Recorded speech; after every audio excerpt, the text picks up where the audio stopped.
Matthieu chapitre 4. On peut même commencer à lire à partir du verset 1. La Bible dit: alors Jésus fut emmené par l'Esprit dans le désert pour être tenté par le diable. Après avoir jeûné 40 jours et 40 nuits, il eut faim. Le tentateur s'étant approché, lui dit: si tu es fils de Dieu, ordonne que ces pierres deviennent des pains. Jésus répondit: il est écrit, l'homme ne vivra pas de pain seulement, mais de toute parole qui sort de la bouche de Dieu. Le diable le transporta dans la ville sainte, le plaça sur le haut du temple et lui dit: si tu es fils de Dieu, jette-toi, car il est écrit, il donnera des ordres à ses anges à ton sujet, et ils te porteront sur les mains, de peur que ton pied ne heurte contre une pierre. Jésus lui dit: il est aussi écrit, tu ne tenteras point le Seigneur ton Dieu. Le diable le transporta encore sur une montagne très élevée, lui montra tous les royaumes du monde et leur gloire, et lui dit: je te donnerai toutes ces choses si tu te prosternes et m'adores. Jésus lui dit: retire-toi, Satan, car il est écrit, tu adoreras le Seigneur ton Dieu et tu le serviras lui seul. Alors le diable le laissa, et voici des anges vinrent auprès de Jésus et le servirent. Amen. On va élever un mot de prière. Seigneur, nous voulons te dire merci pour cette parole ce matin. Nous voulons aussi que cette parole soit une nourriture pour notre vie, pour notre âme. Qu'elle nous donne la force, qu'elle soit notre assurance, qu'elle soit notre lumière dans nos différentes familles, dans nos différents quartiers, dans nos différentes villes. Viens encore, éternel Dieu, au secours de nos infirmités. Et sois avec nous ce matin, au nom de Jésus. Amen. Amen. Donc je vous dis encore bonjour et bonne arrivée aussi aux nouvelles personnes. Voici notre test de ce matin.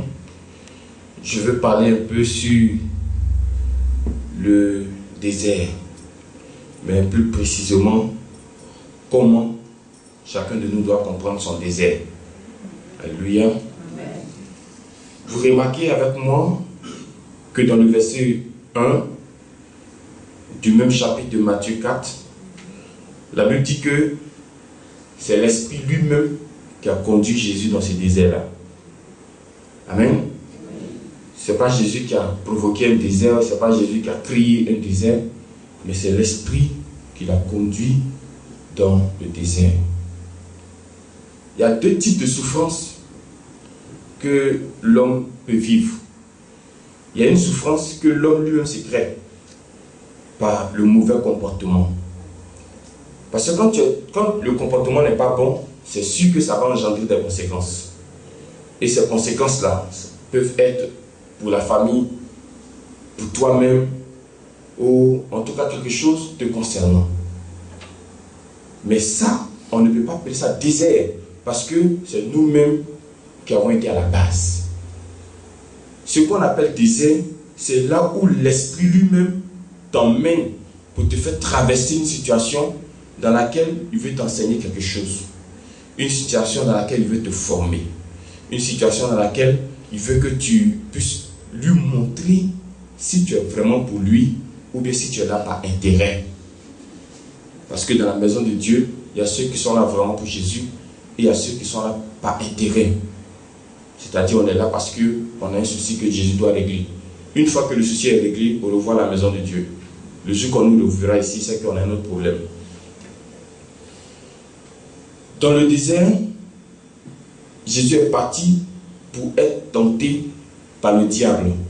Ça, c'est ce que la Bible nous dit ce matin. Jésus est parti pour être tenté par le diable. Toi, ton désert, Dieu peut te conduire, Dieu peut t'amener là-bas pour un autre but. Alléluia. Pour vous dire simplement que chacun de nous a son désert. Même si les buts ne se ressemblent pas, même si les déserts ne se ressemblent pas, mais chacun de nous a au moins un désert. Ton désert peut se situer au niveau de ton foyer. Ton désert peut se situer au niveau de ta famille. Ton désert peut se situer au niveau de tes finances. Ton désert peut se situer au niveau du travail. En tout cas, quelque part dans ta vie, et chacun aussi doit se dire ce matin que quand on dit bénédiction, avant la bénédiction, il y a forcément un temps de désert. Il y a forcément une traversée. Beaucoup de personnes sont prêtes pour la bénédiction, mais très peu se sont apprêtés pour le désert. Et quand c'est comme cela, il y a toujours des murmures. Quand c'est comme cela, il y a toujours des plaintes. Quand c'est comme cela, il y a toujours des... En tout cas, on n'est pas sur la même ligne. Parce que tu t'es apprêté seulement à recevoir la bénédiction. Tu t'apprêtes seulement à recevoir l'argent. Tu t'apprêtes seulement pour le travail. Tu t'apprêtes seulement pour ton foyer. Tu t'apprêtes seulement pour ton voyage. Mais est-ce que tu t'es aussi apprêté pour ce qui vient d'abord avant le voyage? Pour ce qui vient d'abord avant le mariage? Est-ce que nous nous sommes apprêtés pour cela? Si nous ne nous sommes pas apprêtés pour cela, rappelez-vous que les enfants d'Israël, parmi eux, il y a plusieurs qui sont morts dans le désert. Est-ce que ce matin, quelqu'un a envie de mourir dans le désert? Non. Alléluia. Pourquoi? Parce que pour eux, ils vont simplement sur la montagne adorer. Pourquoi? Parce que pour eux, ils vont simplement à Canaan. Mais ils ne savaient pas que pour aller à Canaan, il fallait passer par un désert. On ne leur avait pas dit cela. Moïse ne leur avait pas dit que Canaan, où on s'en va là, il y a un désert d'abord. Hein? Non. Moïse ne leur avait pas dit que Canaan, où on s'en va là, il y a la mer Rouge d'abord. Moïse n'a pas dit qu'il y a Amalek. Peut-être que aussi ces choses ont échappé à Moïse. Mais nous, ces choses ne doivent pas nous échapper. Parce que la Bible dit que si ces choses sont arrivées à ceux qui sont venus avant nous, c'est pour nous servir d'exemple. Alléluia. Amen. Désert. Ce n'est pas quelque chose qui vient aujourd'hui et puis après on dit ouf, c'est fini, j'ai fini tous mes déserts dans ma vie. Désert, ça finit jamais. Tant que vous réclamez une bénédiction, il y a toujours un désert qui vous attendra devant. Chaque fois que vous serez prêt pour une bénédiction, dites-vous qu'il y a un désert qui est devant. Et puis chaque désert a ses facettes, a son visage, a sa façon d'être, sa façon de vous prendre. C'est pas dit que comme le premier désert là, tu as manqué d'argent, donc forcément dans le deuxième désert, tu vas manquer d'argent. Non, non, non. Dans le deuxième désert, tu peux manquer peut-être d'habits. Dans le troisième désert, tu peux peut-être manquer de chaussures. Dans ton quatrième désert, tu peux peut-être, tu as l'argent, mais tu peux manquer d'autres choses. Peut-être de l'affection de ta famille. Alléluia. Dans un autre désert, tu peux être victime de rejet des hommes. Dans un autre désert, tu peux peut-être être malade. Tout ça, c'est le désert. Souvent, quand vous dites « je ne vois rien, je ne vois rien », peut-être que vous êtes dans un petit temps de désert. Mais dans le désert, on ne peut pas voir quelque chose. Alléluia. Mais qui va venir vivre dans le désert avec toi? Personne. Tout le monde vit en ville. Les gens n'accepteront pas. Mais dites-moi, Jésus, si ce n'est pas l'esprit qui l'avait conduit dans le désert, est-ce que lui-même il allait s'élever pour aller vivre dans le désert? Non. Moi, personnellement, je ne peux pas non plus me lever, aller vivre dans un désert. Mais c'est l'esprit qui le soulève et puis qui lui dit, va dans le désert. Donc, autant vous êtes prêts pour la grande bénédiction qui arrive pour vous, apprêtez-vous pour votre désert. Ou si quelqu'un est déjà dans cette phase-là, il faut qu'il s'arme des armes de Dieu pour pouvoir traverser ce désert-là. Il ne faut pas mourir dans le désert. En murmurant, on meurt dans le désert. En se plaignant, on meurt dans le désert. Si tu ne marches pas selon la volonté de Dieu, tu meurs dans le désert. Que personne ne meurt dans son désert. Amen. Et la Bible dit que Jésus a fait presque 40 jours. Donc, c'est-à-dire 1 mois, 10 jours dans son désert.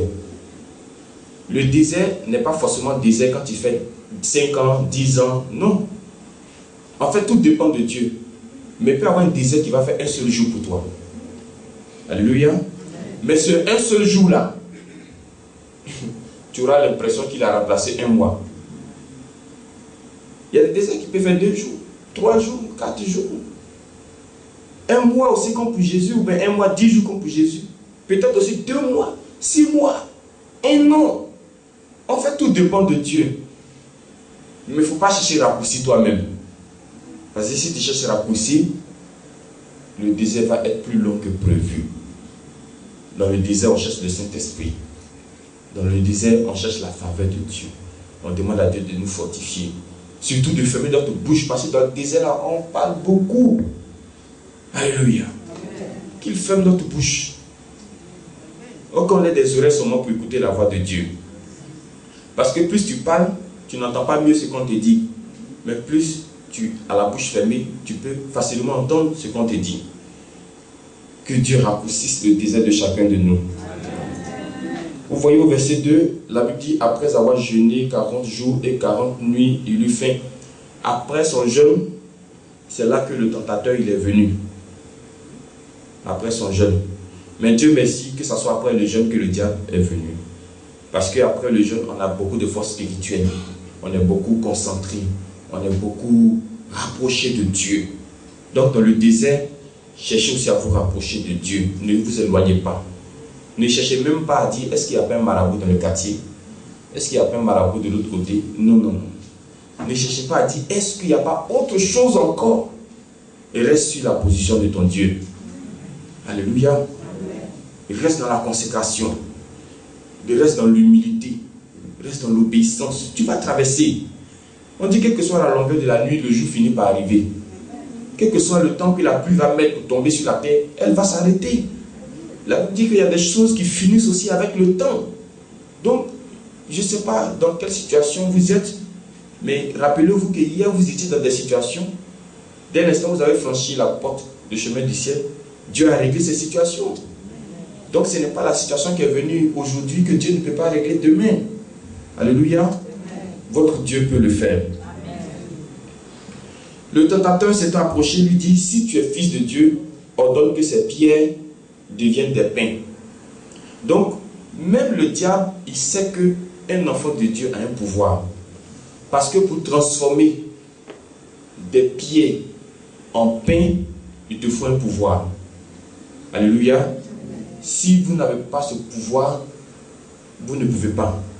Comment regarder une pierre puis lui dire devient de la ticket? Comment regarder des feuilles de papier puis dire devient de l'argent? Mais le diable sait que Jésus avait la capacité.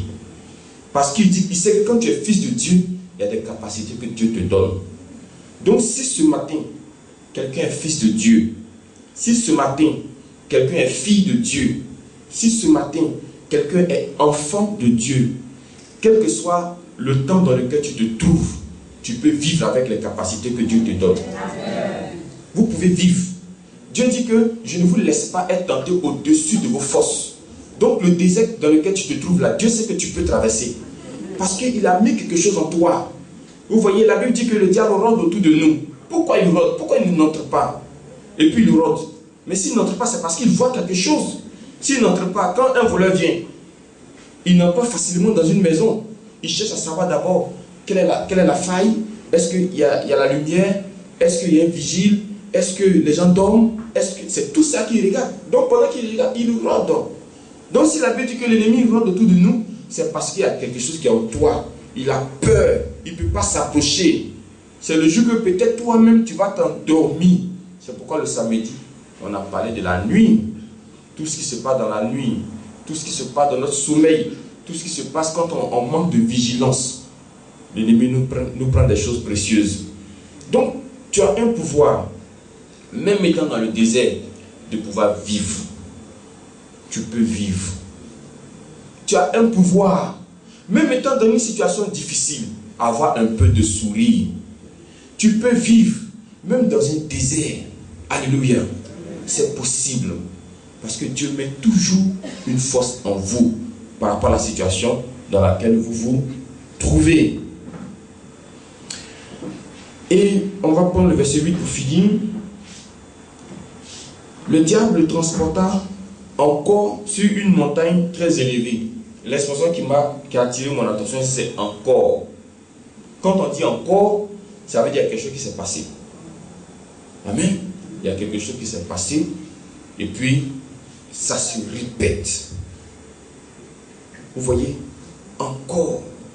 Mais là, Jésus pouvait dire, mais je suis fatigué. Toujours, c'est moi. Mais Jésus n'a pas ouvert la bouche. Alléluia. Le diable aussi n'a pas dit que comme il est fils de Dieu là, je m'en vais. Non. C'est parce que Jésus lui a résisté qu'il a fui. Sinon, depuis le début, quand le diable est venu, il savait que Jésus était fils de Dieu. Mais il est venu. Alléluia. Donc, si vous êtes prêts à lui résister, c'est en ce moment-là qu'il va fuir. Mais si vous voulez pleurer, ok, il va continuer toujours à vous affaisser, il va continuer toujours à vous intimider, il va continuer à vous faire peur davantage. Ne lui montrez pas que c'est difficile pour vous, ne lui montrez pas que vous ne pouvez pas. Montrez-lui la grande force de votre Dieu. Alléluia. Le diable est venu encore. Il le prend, il l'emmène sur une montagne plus élevée. Amen. Mais on ne baisse pas les bras. On ne baisse pas les bras. Ce que Jésus a vécu là, si on te mettait à sa place, il y a longtemps que tu as fui Israël pour venir en Côte d'Ivoire. Il y a longtemps. Amen. Mais si notre Jésus a supporté, si c'est le même Jésus qui nous conduit aujourd'hui, on peut supporter aussi pour nous. La femme qui a donné naissance à un enfant peut mieux expliquer les douleurs de l'enfantement. Votre Jésus a traversé toutes les situations de la vie, y compris même la mort elle-même. Donc Jésus peut mieux vous aider dans votre situation. Donc si vous êtes dans un désert, approchez-vous de quelqu'un qui a traversé aussi un désert. Peut-être que, comme j'ai dit, chacun a son désert. Tu ne vas pas faire textuellement ce qu'il a fait, mais tu pourras t'inspirer de son exemple pour pouvoir toi aussi traverser ton désert. Et comme j'ai dit, le désert, ce n'est pas quelque chose qui vient pour un moment. Et puis, après, on dit, ouf, on a fini tous les déserts de notre vie. Non, non. Chaque fois que vous réclamez une bénédiction, il y a un désert qui vous attend à côté. Chaque fois, ça, il faut que vous le reteniez. Chaque fois que vous réclamez une bénédiction, il y a un désert qui se pointe à côté. Et j'ai dit que le désert, ce n'est pas forcément quelque chose qui dure 5 ans, 1 an. Il n'y a pas de temps déterminé. Vous avez vu que pour Jésus, c'était 1 mois, 10 jours. Pour toi, ça peut être 1 semaine. Pour toi, ça peut être 1 jour. Mais toujours dit que tu vas sentir que tu as traversé quelque chose. Et dans le désert, il faut avoir l'Esprit de Dieu avec soi. Sinon, tu vas mourir dans ton désert. Il faut avoir Dieu. C'est Dieu qui va te donner courage, force, détermination. Amen. Donc, avec ces quelques mots, que chacun de nous soit réconforté dans la situation dans laquelle il se trouve. Si tu es aussi dans un moment de joie, de bonheur, de miel, de lait, alléluia, je t'exhorte à mettre un peu en réserve. Parce que ce miel, ce lait-là, ça va te manquer un peu demain parce qu'il y a l'autre désert qui t'attend devant là-bas. Donc que Dieu nous bénisse et que sa grâce soit avec chacun de nous au nom de Jésus.